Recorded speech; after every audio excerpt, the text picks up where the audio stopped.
Good evening, everybody.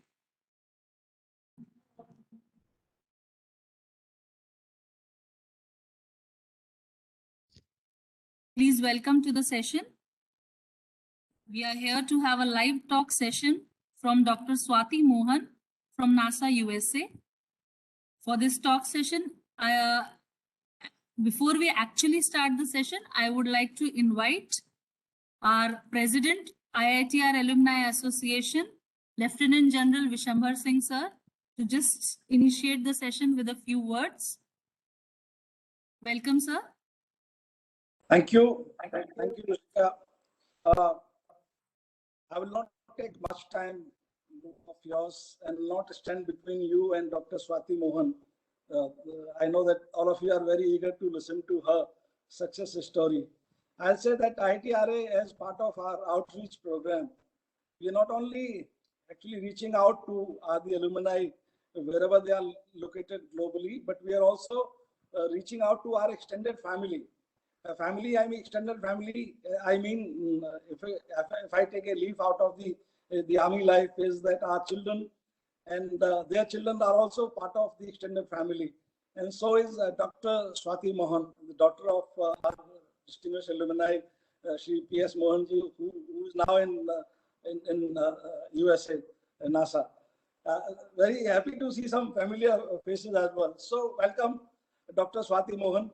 And we are very proud of you and very proud of your achievements. And not only the ITRA, the entire country is very proud of you that you are doing wonders there in USA. So this floor is yours. I'm sure that whole community actually is eagerly waiting to listen to your success story. I got a lot of requests from people that they want to join. Even some Pan IIT group also want to listen to your story. So once again, very good evening to all of you, and I pray and wish that the whole community stays healthy and safe during this pandemic times. Thank you. A very hearty welcome to all the participants who have joined in to this session. I would just like to give a small introduction of Dr. Swati Mohan. So Dr. Swati Mohan is the daughter of our IITR alumnus engineer P.S. Mohan. He was BE Electrical, passed out in 1971. She is working with NASA USA, and she had played a key role in the NASA's recent Perseverance rover mission to Mars. This is the most advanced astrobiology rover ever sent to the Red Planet. Dr. Swati Mohan is an Indian American scientist and is the Mars 2020 GNNC operations lead. She was also the lead systems engineer throughout the development of this mission. According to NASA, Dr. Swati Mohan had completed her BS from Cornell University in Mechanical and Aerospace Engineering. She went on to receive her MS and PhD from MIT in Aeronautics and Astronautics. She has worked on multiple missions such as Cassini, which was mission to Saturn, and Grail, a spacecraft sent to the moon. She has worked on Mars 2020 since almost the beginning of the project in 2013 and is currently working at NASA's Jet Propulsion Laboratory in Pasadena, California. We welcome Dr. Swati Mohan for today's session. Welcome, ma'am, and please continue and take over. Thank you. Hello, everyone. Thank you so much for that introduction. I am honored to be here today to be able to give this talk to the IIT Roorkee Alumni Association. So I will do a brief talk to give an overview of the Mars 2020 project, and I think there will be time afterwards for any questions that I can take. If you want, you can put those in the chat field and we can answer them after I finish the presentation. Let me start sharing my screen here.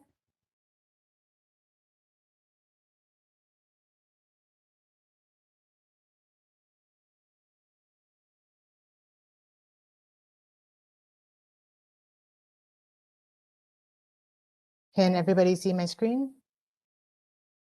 All good? Okay. Thank you, everyone. This is an overview of the Mars 2020 project.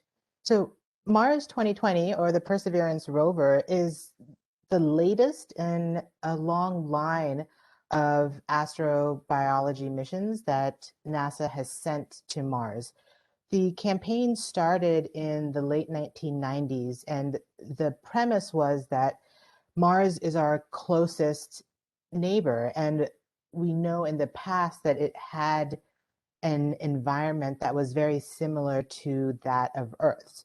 So the thought was, if we could learn about Mars, then we can figure out about Earth, how life evolved on Earth, whether there was life on Mars in the past. To do that, NASA set out a strategy of how to explore Mars. So the first leg of that strategy was to follow the water. And the reason for this was that here on Earth, everywhere that we find water, we find life. So the idea was that if we could find water on Mars, then the likelihood of finding life was that much more. So many of the first missions in the 90s and early 2000s were geared with finding water on Mars, and they were successful. Both the Mars exploration rovers and the Curiosity rover were able to find the signs of water on Mars. The next step after finding the water was to find the building blocks for life, the elemental compounds, the carbon, the nitrogen that we find so readily in life here on Earth. The Curiosity rover was tasked with this objective to find the building blocks of life.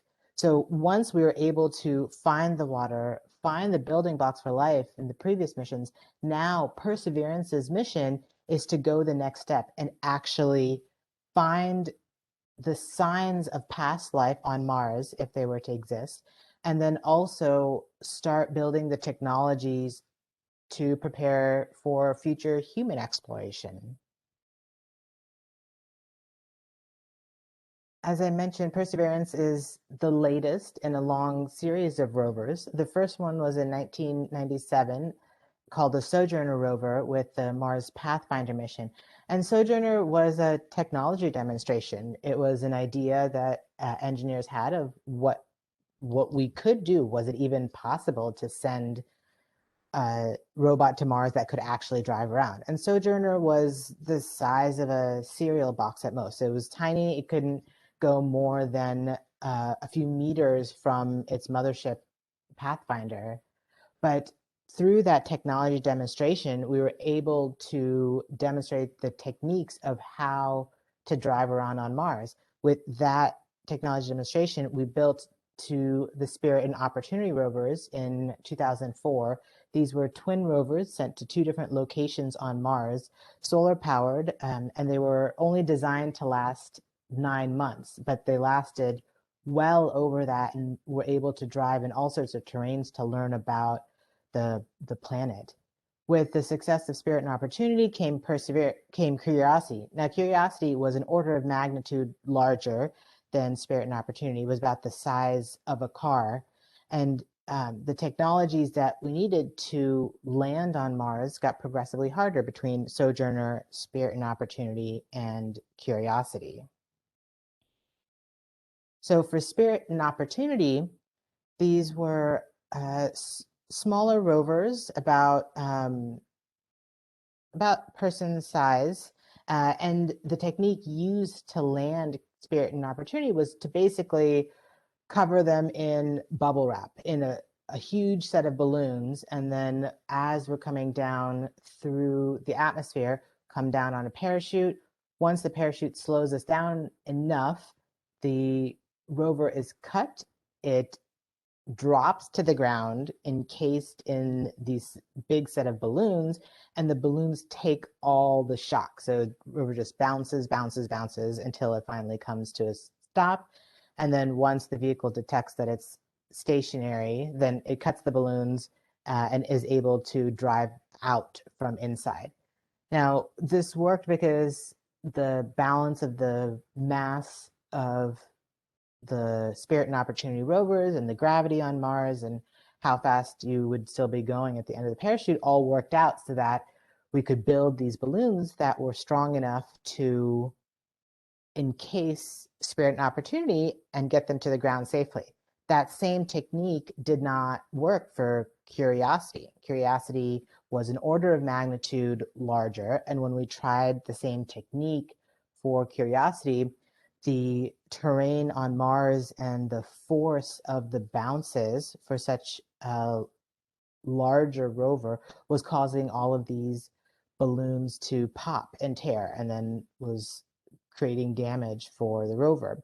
So we had to actually design a new way of landing on Mars for Curiosity that involved the descent stage and sky crane maneuver. Perseverance takes heavily from the entry, descent, and landing system for Curiosity with a couple of big upgrades.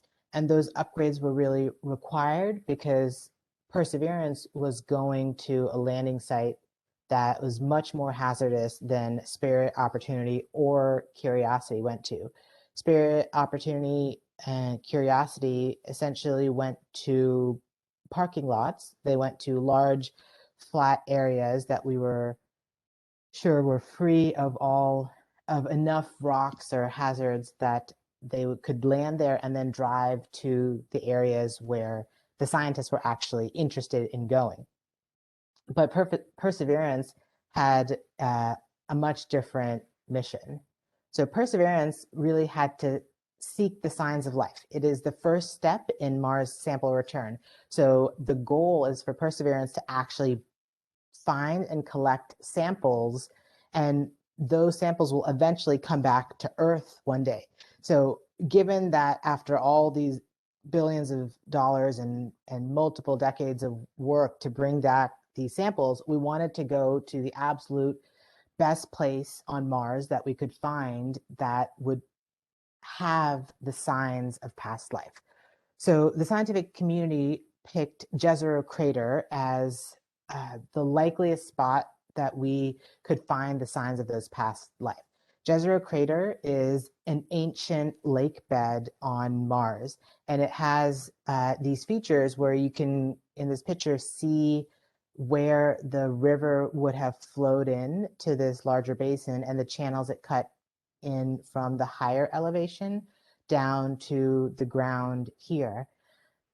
Now, the only problem with Jezero Crater is that the same features that make it super exciting for the scientists, like the cliff wall here and the whole rock deposits in the bottom of this crater bed, those are the same things that make it hazardous to the engineers. The same reason why if you were jumping, you wouldn't want to land on a steep slope in the fear of slipping down it, or land on a rock and twist your ankle. These are the same types of things that can damage the rover.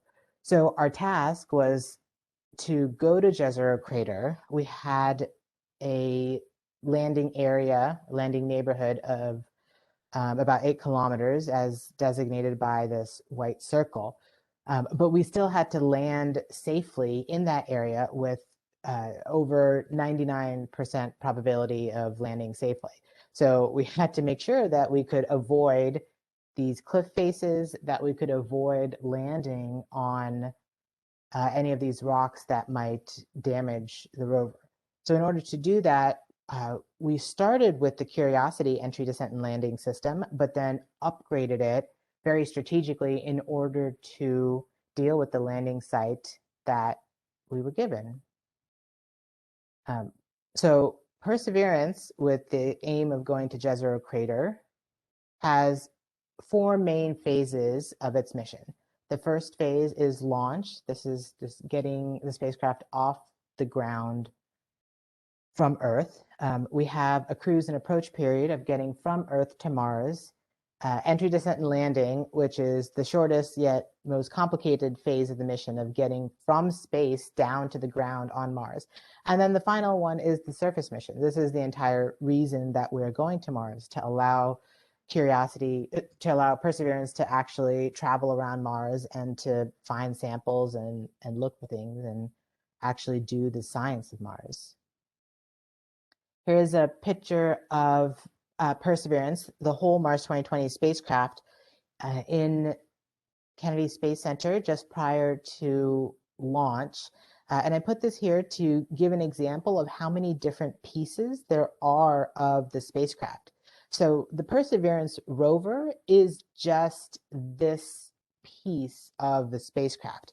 Everything else ends up jettisoned and falling, crashing somewhere else on Mars. And the sole purpose of all of these other parts is just to get the Perseverance rover to Mars safely. So it starts with this top hemispherical part. This is the cruise stage. This contains all the hardware and fuel and thrusters, sensors needed to get from Earth to Mars in space. This is the first thing that gets jettisoned about 10 minutes before we hit the atmosphere of Mars. The second thing that gets jettisoned is this gold piece here on the bottom. That's the gold piece here on the bottom is the heat shield. The primary purpose of the heat shield is to protect the vehicle from the extreme thermal stresses as it flies into the Martian atmosphere, coming at about 12 to 13,000 miles per hour. Once the heat shield comes off, at this point we're on the parachute, which is part of this back shell hemispherical object here. The parachute can only slow us down so far. So after we get to terminal velocity on the parachute, in order to actually get to the ground at a nice slow about meter per second speed, we actually have to jettison the parachute. So this back shell portion flies off and we come down on the descent stage. Now the descent stage is this final piece of hardware here. It's basically a set of massive engines that are piggybacked on the rover that allow it to carry the rover to the landing spot itself that it wants to get to, and then it does the sky crane maneuver. So while the descent stage hovers, it lowers the Perseverance rover on a set of bridles to let it touch down safely, and then the descent stage gets cut and flies off and crashes elsewhere. So as we go through entry, descent, and landing, starting from about 10 minutes before we hit the atmosphere to the ground, so a total of about 17 minutes, one by one, all of these pieces get jettisoned and crash until the only thing that's left on the surface is the rover itself. So here's a picture for context. This is the fully buttoned up Mars 2020 spacecraft in the Kennedy Space Center high bay, just about to be enclosed in the top section of the launch vehicle fairing. So that top part is just the top part of the rocket that gets loaded onto the rest of the stages. And here's a picture of our beautiful launch on July 31st, 2020, July 30th, 31st. And then we had about a 6.5 month cruise to Mars. Now, the way the planetary alignment works between Earth and Mars is that every 2.25 years, Mars and Earth are in an alignment such that if you launch from Earth, you have the shortest travel time from Earth to Mars. That's why we had so many missions, not just from NASA, but also from the UAE and China, launching during this opportunity, the same opportunity in 2020. So this allows us to take the shortest amount of time where Earth and Mars were here at the time of launch. And then as the Perseverance rover traveled from Earth to Mars, as indicated by this black line, this was the arrival positions once we got to Mars on February 18th, 2021. So I'd like to play a short movie of the landing.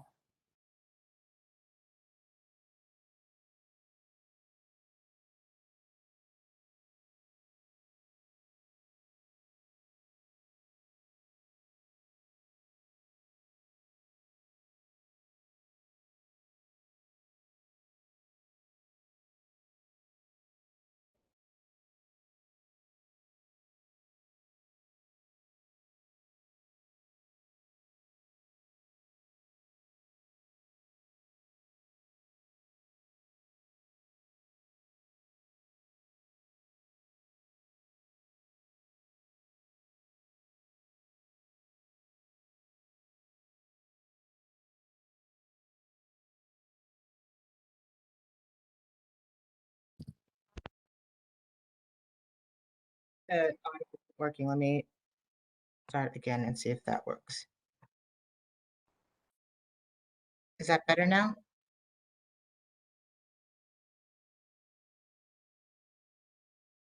Yeah, it is okay, but there is no audio in this, Dr. Swati. Am I audible? Let me try again. Yes, yes. It will work, I'm sure.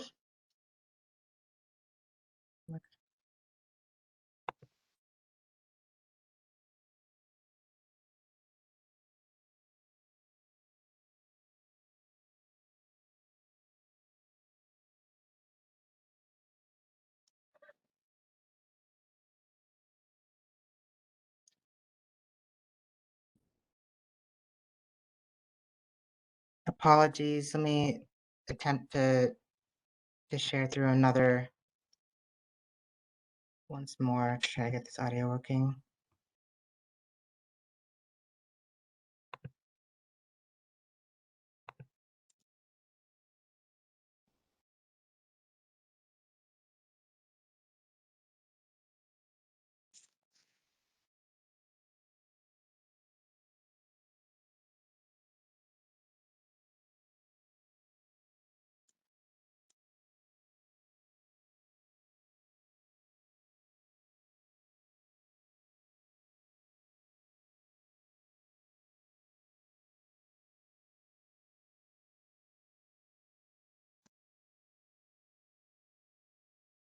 Okay, so I'm just going to talk to it since the audio is not working. Let's just It's okay. play. It's okay. Please go ahead.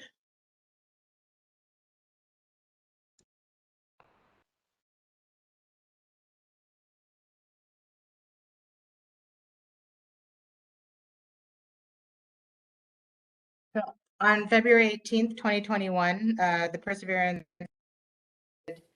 on Mars, and during that time, what we call the 7 minutes of terror, everything has to be done completely autonomously. So about an hour before, we turned off the transmitter to the rover, and everything else happened autonomously. Actually, the speed of light from Mars to Earth at that point was over 11 minutes. So we actually found out afterwards. Now, part of why I wanted to show this video is that for the first time ever in the landing of Mars, we actually got footage of the landing taken by cameras on the vehicle itself.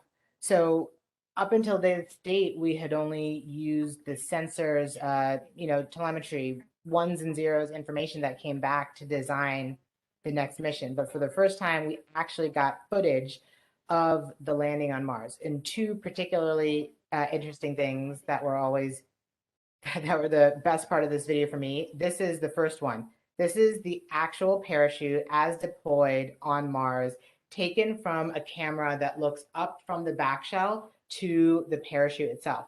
Now, the parachute is, amongst other things, it is one of the biggest single point failures during entry, descent, and landing, because it is absolutely critical for slowing down the vehicle from Mach 2, twice the speed of sound when the parachute deploys, to about 100 meters per second of when we need to jettison the parachute to come down the chute. So for the first time, we were actually able to see the parachute inflate and work properly as we intended it, for the first time since the Viking days in the 70s. After the parachute deployed, this is a graphical rendering of the deployment, and then the heat shield gets deployed. Now we can actually see the ground with the cameras. And the next part of this video, that's one of my favorite, is that as we're coming down on the sky crane maneuver, this is the actual rover being lowered to the ground, actual footage from the Perseverance landing of how the sky crane maneuver works, of the rover being lowered on a rope, looking back up at the descent stage that's hovering above it, that then flies off and crashes elsewhere on Mars. So then the first pictures, at least that we saw from the ground that showed the successful landing were just incredible. Every simulation that we had up until then was just pictures of the test bed or the mock-ups we had here at JPL. But that was the first time we actually got the images back on Mars, and it looked phenomenal, exactly what we had hoped to see after the successful landing. Now, this landing was the most challenging. We had to land with better precision than any other mission before. We had about an 8-kilometer neighborhood that we were targeting for, but as we were coming down on the landing, we had to actually pick the landing spot in order to avoid all the cliffs and hazards that are on Jezero Crater.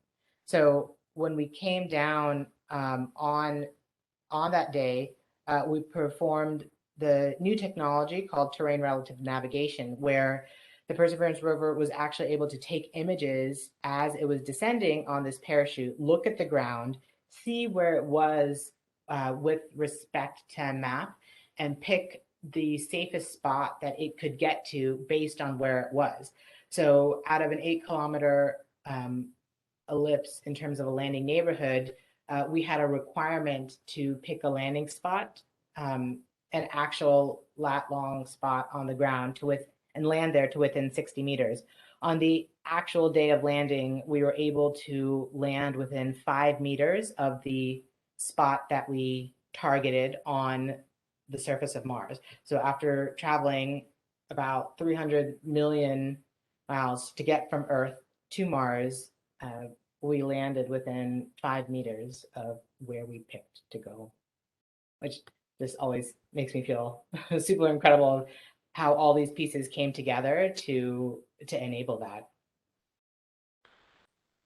So this is an example of why terrain relative navigation was so important for Jezero Crater. So this picture shows if we had used Curiosity's landing technology as is, it would have landed equally anywhere in this green circle. But all of these red dots were the hazards in Jezero. So if the rover had landed there, it would have been damaged in some form or another. So what terrain relative navigation allows us to do is, as we're coming down on the parachute, we're taking images, looking at the ground, and then are able to pick the closest green spot amongst all these red hazards and fly there, so that the spots that we actually land on are only in the green areas, which allows us to get probability of landing safely at Jezero Crater from about 80 to 85% had we just used Curiosity's technique, all the way up past 99% safe.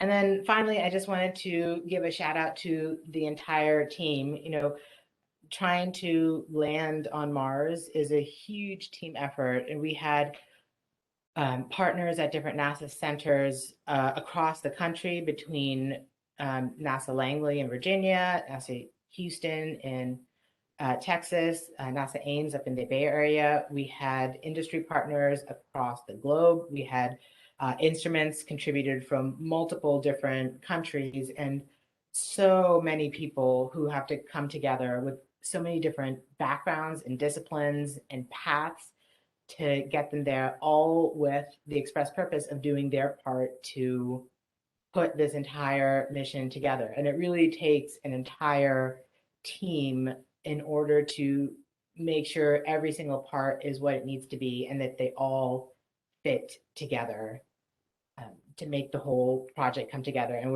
I was immensely proud of our team and honored to work with such fabulous people, both at JPL and across the whole project, both in the US and in different places around the world too. And with that, I will end my presentation, and hopefully there's still about 20-25 minutes for questions if anybody has any questions.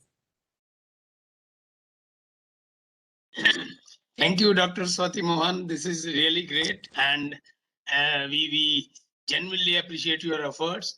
I understand PS Mohan sir is already here. Am I audible to everyone? Yes, sir. Yes. Okay. Okay.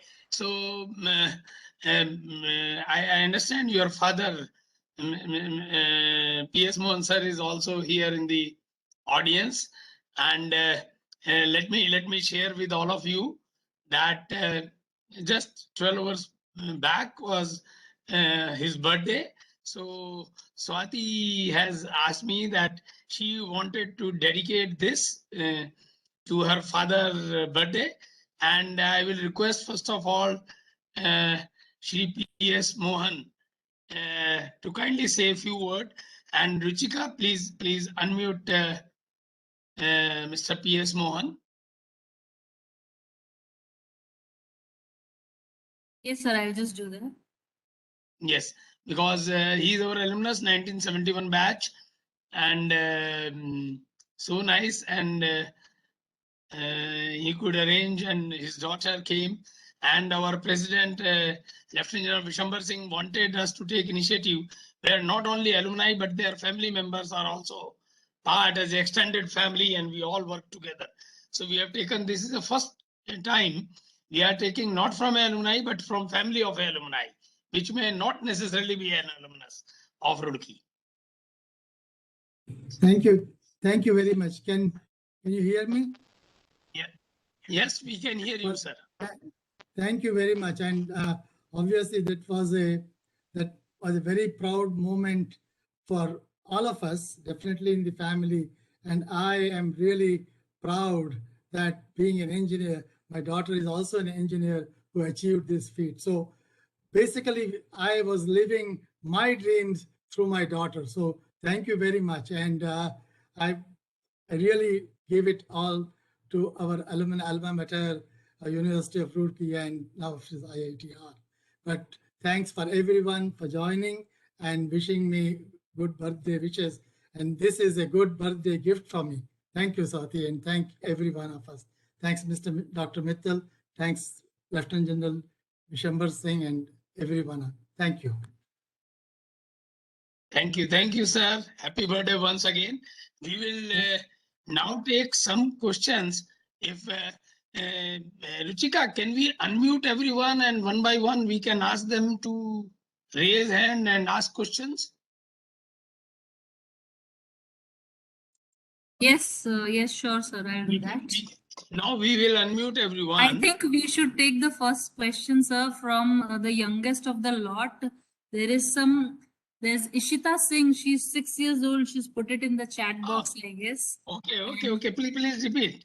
Yes, and she says, yes, Ishita's question to ma'am is, Dear ma'am, I am Ishita Singh. I am 6 years old. I am fascinated by planets and stars.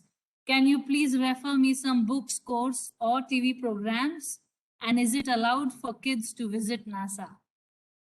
It is definitely allowed for kids to visit NASA. My parents took me to NASA when I was a kid. I think the first time I was 5 years old, and then again at like 10 or 15. And that was what helped me get inspired into NASA. There are definitely tons of books and TV shows and space. My favorite growing up was Star Trek. It's fictional, but it really helped to imagine what space could be like. There are other TV shows like Cosmos, which actually talk more about how the universe formed.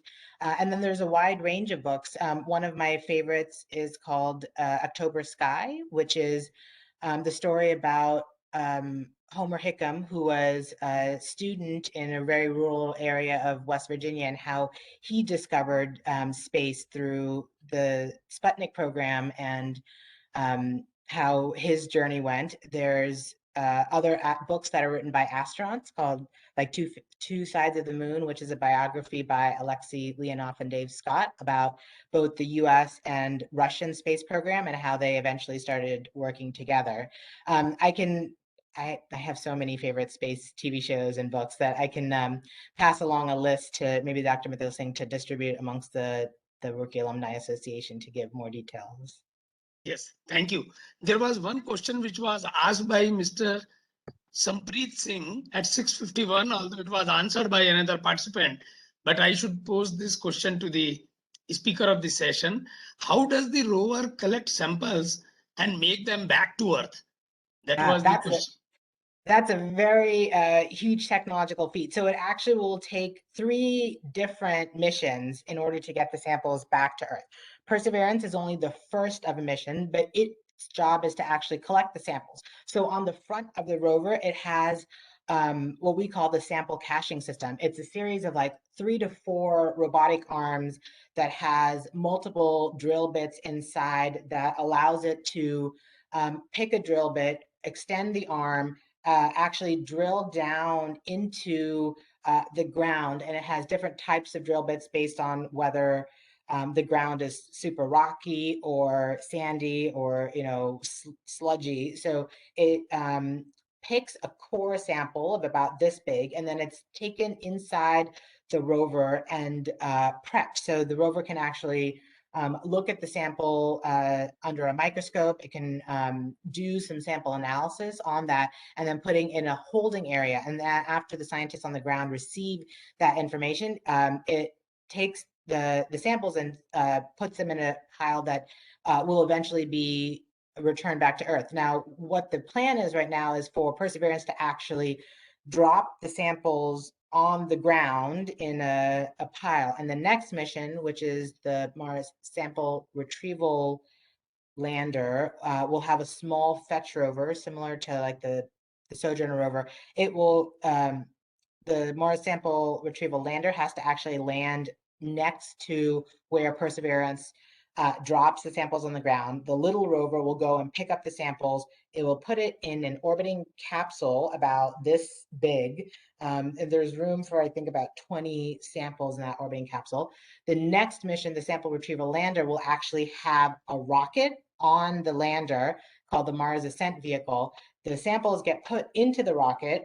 The Sample Retrieval Lander will launch the rocket, the Mars Ascent Vehicle, off the surface of Mars, which is the first time that we've tried to, which will be the first time that we've tried to launch something from another planet. Those will get into orbit, and then the third mission, which is the retrieval orbiter, will have to rendezvous in space and Martian orbit with the sample canister, collect it, put it into an Earth entry capsule, depart from Mars, come back to Earth, and then launch the Earth entry vehicle back into Earth atmosphere in order for the samples to get back to the ground. And all of that chain has to be super, super, super clean so that when we get the samples back, if we were to find the signs of life in those samples, that we are so sure that that life is from Mars and not anything that has just stuck to it in all these different paths of Perseverance getting to Mars, the samples getting back into the rover, and all the chain. So 3 missions, probably somewhere in the 2030s or 2040s before those samples will actually come back to Earth. But at least we've started the first step with Perseverance. That's very good. When Mr. Arav Singh also wrote some sort of answers in the in response to the question. It's very good to know. There is one question by Vastav, Mr. Vastav, I think. Please explain the symbology of the graphics on the underside of the parachute. Is there any? Oh, so the graphics on the parachute. So we put different patterns on the parachute for engineering reasons, because when we see videos like the one we acquired, we're able to use image processing with the videos with the different patterns in order to isolate the actual dynamics of the chute deploy.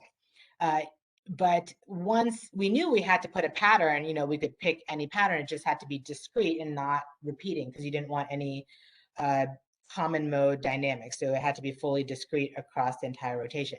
So the parachute engineer decided to have a little fun with it, and he coded a message in Morse code with the panels of the parachute. And if you convert it into Morse code with 1s and 0s of light and dark, it translates to "Dare Mighty Things," which is JPL's logo from the Teddy Roosevelt quote. It is far better to dare mighty things to accept both triumph and defeat than to walk the shadows of those that live in the twilight who know neither failure nor success. Okay. Okay. Maybe we are loaded with questions. Dr. Swati, please be patient. You can have a glass of water in the meantime if you want. So there is next question is by Rachna Puri. She firstly appreciates and absolutely privileged to listen to you. Are there any plans to collaborate with India for next mission for India? Number one. And also, are there any technologies being identified for use in disaster management on Earth from such missions? Means, are there any learnings which can be used here? Maybe that is the question. So NASA and ISRO are already collaborating. There is a project in work called NISAR, which is the NASA ISRO Synthetic Aperture Radar. ISRO is building one of the instruments and is building the spacecraft bus, and JPL is providing the second instrument. So actually, we have a team at JPL right now from ISRO associated with that instrument. So they came in, I think, early February, and they'll be here for 3 to 6 months that are helping integrate the instrument into the first part of the instrument with the other part of the instrument, and it has to go through combined environmental testing. And eventually then the JPL team will take that integrated instrument and then come to India to integrate that with the spacecraft, and it will be launched from India, I think next year, maybe later this year or next year.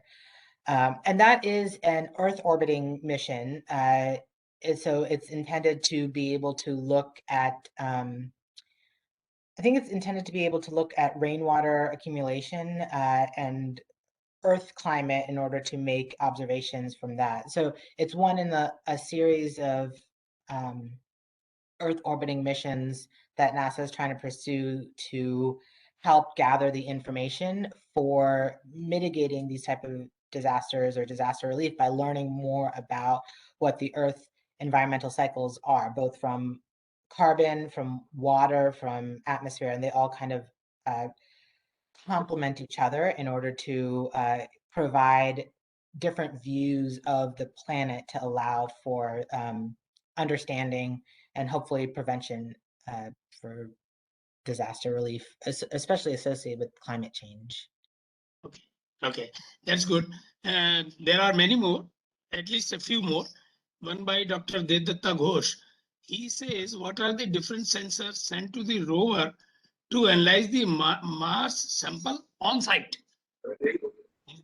Are there any sensors which are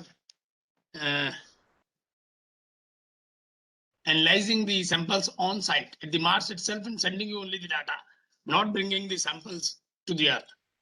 Yes, so there's 12 different instruments on Perseverance, and they all do slightly different things. So we have a couple of spectrometers that are able to analyze composition. We have a couple of microscopes that can see fine grain motion composition.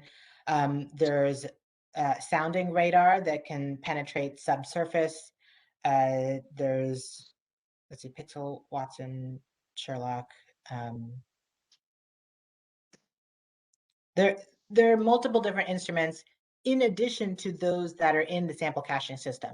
So the general flow is that the other in situ instruments, they take measurements as the rover drives along, whether it's on the soil or the rocks. And then when those collective instruments have found a region that's of interest, then we go and collect a sample. And then once you collect a sample, the internals to the sample caching system also have instruments that allow it to analyze the sample that it's actually collected.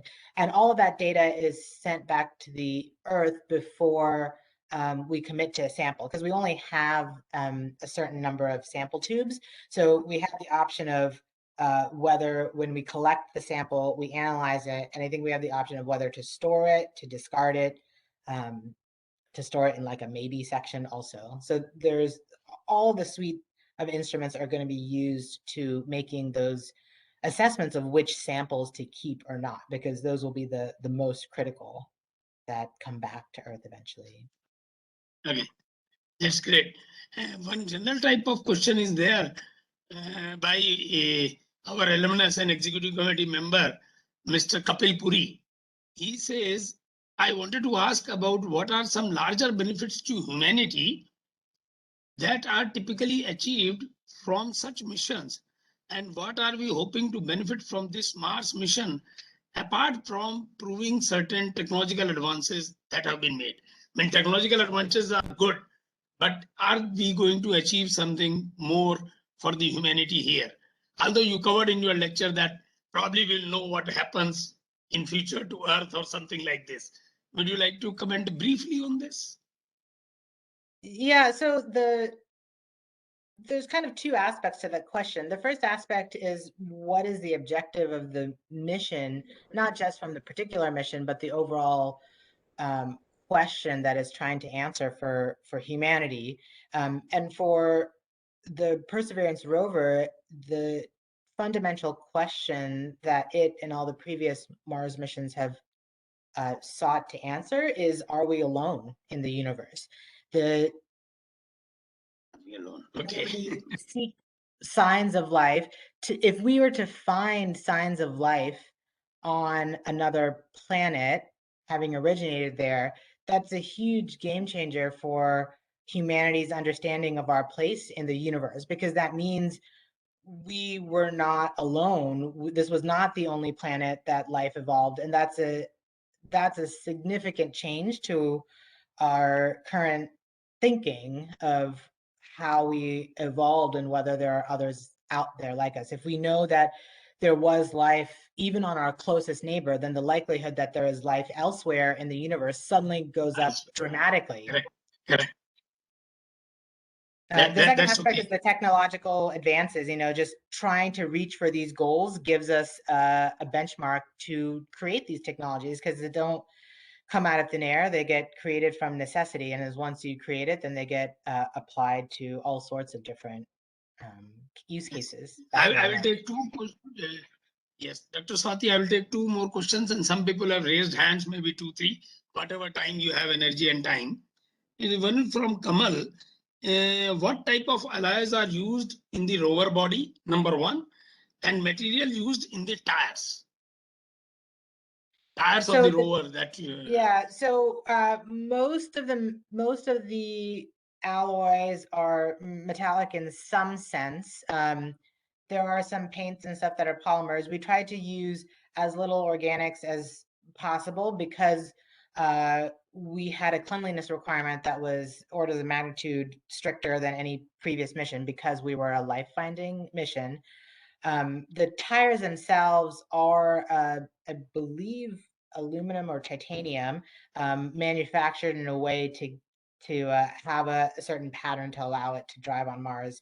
We did actually redesign the tires from Curiosity to Perseverance, because Curiosity's wheels ended up being more fragile in certain ways than we had originally intended. So we learned from that and redesigned the Perseverance wheels in light of that.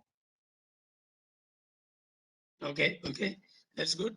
From Apurvi, it says, in some TV shows I had seen that the Mars has lost its atmosphere, and because of this, only its surface water has either evaporated or gone under surface. Is it true?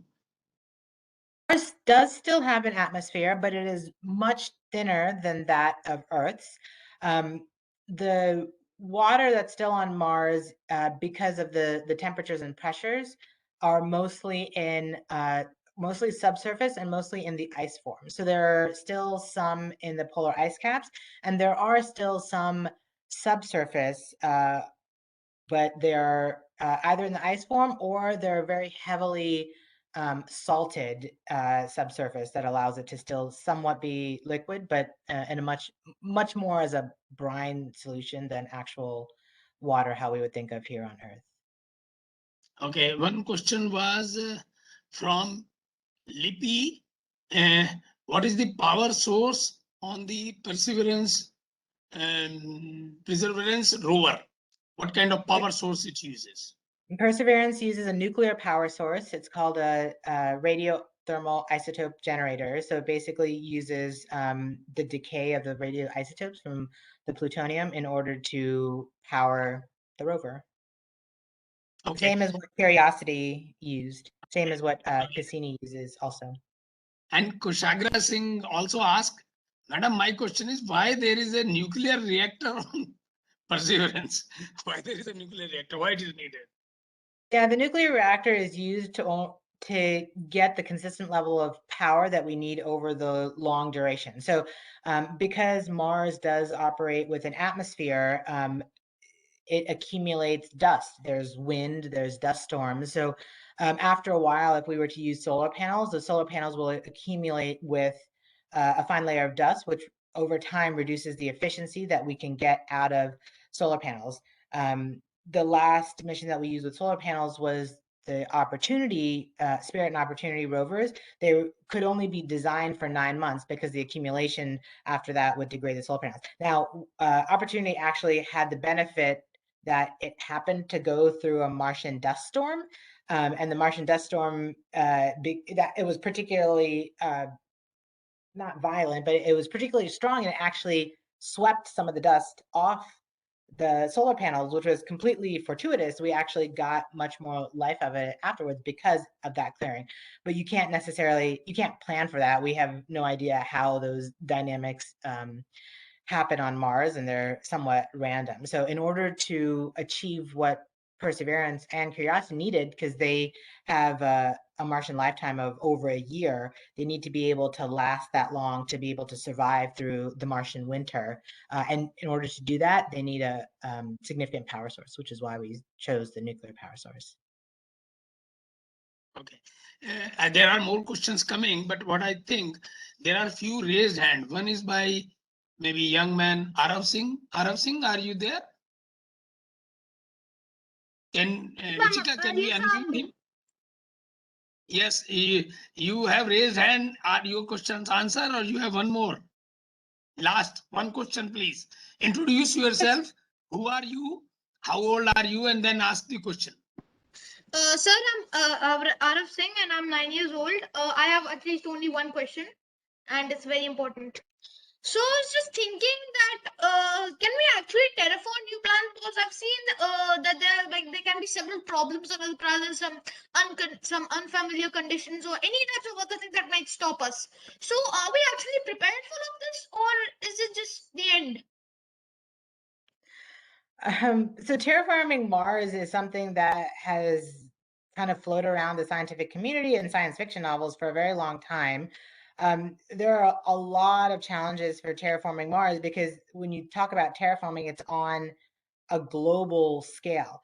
Now, we're not quite ready to do that as a society now, but what we have been able to do is to take a few steps in that direction. So Perseverance has on it a technology called MOXIE. And this is a sensor that can basically suck in carbon dioxide from the Martian atmosphere and output oxygen.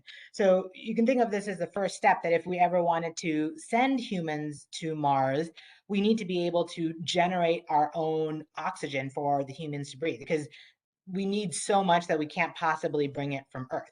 So with Perseverance's MOXIE instrument, we were actually able to demonstrate that we could take the air on Mars as is, run it through the MOXIE instrument, and output the quality and purity of air, oxygen, that we would need as humans to breathe. So it's not quite all the way to terraforming, but at least it's one step in that direction to allow people to eventually go live on Mars. Okay. Yes. So Thank yes, thank you. Yeah, no, Arav, please, enough. You have been given a chance to ask one question. There are others also. Please wait. Okay, beta. Rest you can note down our email ID. You can send. We will post to Dr. Swati. She can post back your answers. Okay. Okay, thank you. There are another raised hand by Mr. Gyan. Mr. GVISU. Gyan, do you want to ask something now? Yes. Yes. So thanks Who for is this asking? Who is amazing. asking? Please tell your name. My name is Ishita Singh, and thanks for this amazing session. And I also want to show you something. This is my drawing of Earth and an asteroid. Oh, that's wonderful. Beautiful. Okay, so good. She is daughter of our alumnus. Okay, is there anything or shall we go to the next question? Okay. Okay, Ishita, is it okay? Thank you, beta. Thank you. We have a question by, I don't know the name, JVISU SHSP 11. You want to ask something? Actually, Please introduce and you can ask. Please introduce. I'm introducing. Hello, I'm Jagannath from Mysore, India, and Okay. I'm an alumni of ISU and also a former scientist at ISRO. Okay. Dr. Swati Mohan, it was a very good presentation. You touched upon one issue on the climate change. I'm very much interested in that. Many are not aware of the threats involved in the climate change. By 2030, 100 million people life is endangered on the earth. Studies on Mars about the climate change can help the earth beings to understand the climate change. You touched that point very well. I liked it. I wanted to thank you for that a very good this thing. And the question is, like ISRO, NASA is also having a lot of public domain information. The children, you see, Kalpana Chawla gave so many scholarship to students from India. Do you have any such scheme in your mind? I'm only just beginning to think about things like that, but I would like to do something to encourage um, children and children in STEM and minorities to pursue science and technology of what their passion is, to find to give them the opportunity to learn and explore the different areas of science and technology and to help them follow their path there. If you have any suggestions on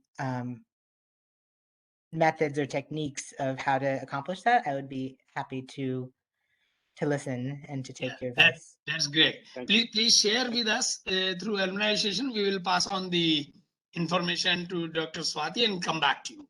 We'll go to the next. We'll go to the next question raised by Tanmay Sharma. He has raised hand. Mr. Tanmay, please introduce yourself and quickly ask the question. Yeah, so I'm Tanmay. I'm 20 years old. I'm actually studying B Tech CSE. My question was that once the rover lands, your job's kind of done. So do you go on to another mission directly, or do you still stay on as when you go to another mission? Are you planning for any, like, which is your future mission, and what are your views on Starship? In terms of going on to future mission, I am currently the supervisor for the guidance, navigation, and controls system engineering group. So I'm a little bit more on the management side as opposed to the project side right now.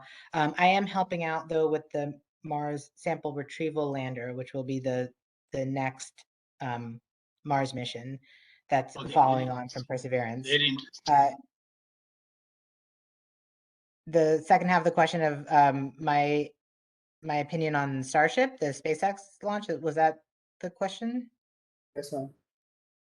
I mean, I admire them for their tenacity. They have the opportunity to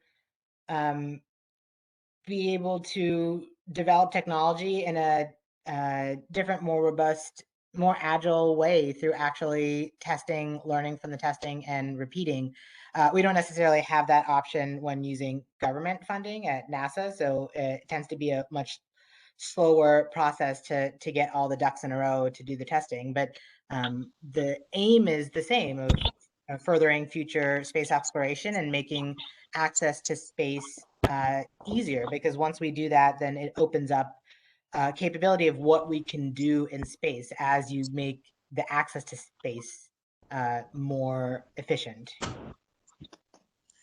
Yes, thank you. There are two more raised hands. We will stop after this.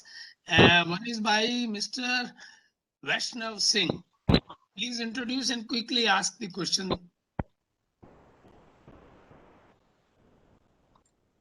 Can't hear you.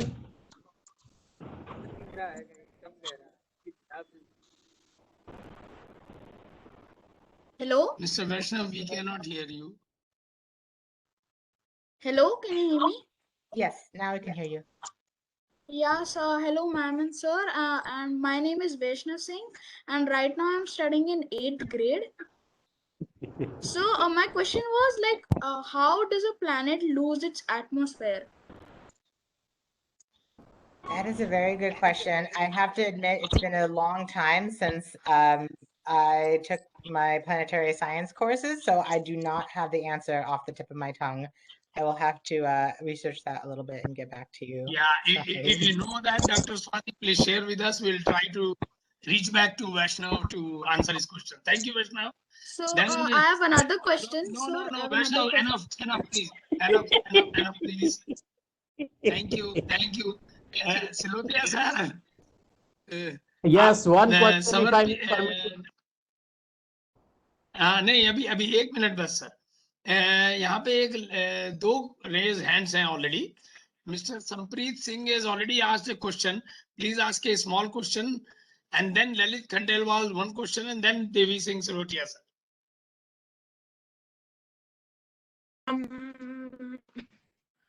Right. I am Darshpreet Singh. I'm actually on my father's account, and I am 11 years old, about to be 12 in December. And my question is, do you draw any parallels to way back thousands of years ago, whenever we were living in caves, and or like for example, the Vikings explored like America or like something, and like discovering the rest of the earth to space exploration? Do you draw any parallels to that? In some sense, I would actually draw more parallels to how we explore the undersea oceans, because right now our exploration of space and underwater, we're not to the level of going and settling, so it's not a one way like we could on land, but the similar way of how we try to explore the depths of the ocean, where we have to take so much technology just to survive in that environment, that it's so different from how we understand our environment on land to operate, and the types of life that are found underwater, and the type of interaction between the environment and the beings that live there. That's what we did there for underwater in the last, hundreds of years, first starting in the surface and then going deeper and deeper, is similar to how we're exploring space now. We're kind of just in our local neighborhood, so you can think of it just a little bit subsurface ocean, whatever we can actually, just swim to, but eventually we'll be able to get farther and farther, like we were able to scuba dive deeper and deeper, and then create these submarines to actually go deeper into the ocean. So that's how I like to think of it in terms of what the analogy would be to exploring here on Earth. Thank you. There is a question from Mr. Lalit Khandelwal's login name, but the question actually now I'm seeing in the chat box. This is Rikhil studying in class 12. Recently, the US military has released footage of certain unidentified aerial phenomena. Is NASA going to get involved in the same? If so, how? I'm not exactly sure how to answer that. Okay, no issue.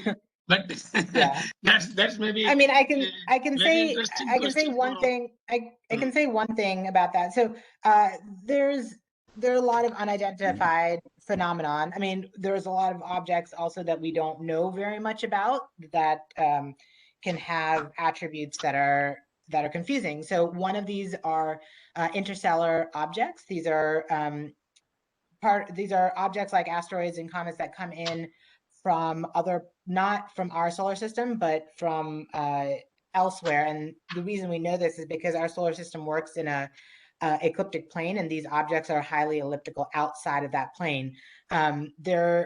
And we're doing research on that. I'm working on a little task to figure out how to take observations from such interstellar objects. There has been recent articles written by professors that they claim that some of these interstellar objects may not be entirely naturally made because of some observations that they have made about the course corrections and trajectories of these objects. So that's one aspect of, we are observing these objects. We may not know everything about them, and some of those may confuse us and make us think that they may be alien, but we just need to, knowledge is power, that you keep observing, and then eventually even things that seem magical at first tend to be proven to be physics. Okay, that's good. Devi Singh Silotia ji, sir, you want to ask something? You said. Very good evening, Dr. Swati Mohan. 138 crore Indians are proud of you. You are flying the flag of India too high. We all are proud of you. One small question. When there is a deviation from the intended trajectory, how do we do the mid-course correction? So we have different phases during entry, descent, and landing, and each phase has its own controller and architecture for the course correction. So in the entry phase, while we're in the atmosphere, we are actually flying the spacecraft like a plane. It's doing a series of bank reversals. So it has a set of bounds, and it knows at what bank angle to turn. So once it hits that bound, it does the attitude change, and it kind of flies like an S to the course correction. Once we get on the parachute, we actually do not control its course. We're only making sure that the vehicle isn't wildly, rocking around. Once we get on the powered descent vehicle, now it's a rigid body dynamics. So we actually have the ability to control the loop. So with the engines, we plan a trajectory, and we're actually able to tip the vehicle over to follow that, and using our sensors, particularly the radar and the inertial measurement unit, the gyroscopes, we're able to sense deviations from the intended trajectory and correct. And we're actually able to correct to better than 3 meters during that powered descent phase between the desired trajectory and the between the sensed desired trajectory and the actual flown trajectory as sensed. Yes. Thank you very much. Thank you Okay, very okay, much. thank you. We'll I be think we grateful should to take- have your Yeah, total thank you. proceedings on YouTube if be possible. Dr. Achal Mittal, please help Yeah, that yeah, way. it will be So done. that We more will and post more it on people can be Facebook and benefited. YouTube. Yes, yes, we'll do Thank that. you so much. Thank you, sir. Thank you. There is one question which is totally different. It is from Rashri Bothale. She said, how you felt when your bindi made you instantaneously famous in India. I don't know what does that mean, but bindi maybe what you are wearing on your forehead. She wants to ask about it, if I am correct. That was a How bit of you a felt, shock she to me. asked.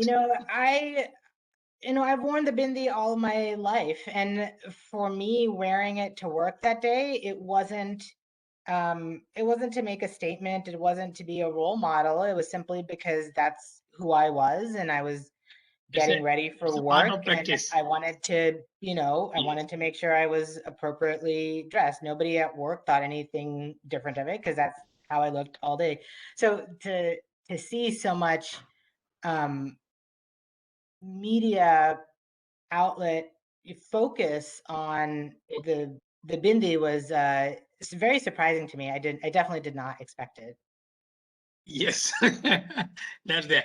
But anyway, Dr. Swati, this is so nice, so wonderful. And IIT Roorkee Alumni Association is very much thankful to you for taking time out of your very busy schedule. And we look forward maybe for another interactive session soon on some very interesting mission. And we wish you all the very best for your future endeavors. And we wish you a great and healthy life ahead. And you are very, as your father said, he lives your life through you and he wishes his dream to come through you. We give you all the best wishes to complete. And with this, we thank everyone, our president, our executive committee members. And today is the birthday of two of our executive committee members. Professor MP Jain also has a birthday today, and Mr. Anuj Varshney. So thank you very much. Thank you, everyone. We will load this thing, the full presentation already planned on YouTube and Facebook, so that whosoever missed the question answer session and other things can come up. And it was Dr. very Swati, enlightening. how was your feeling when you saw India from space? I mean, I haven't gone into space before.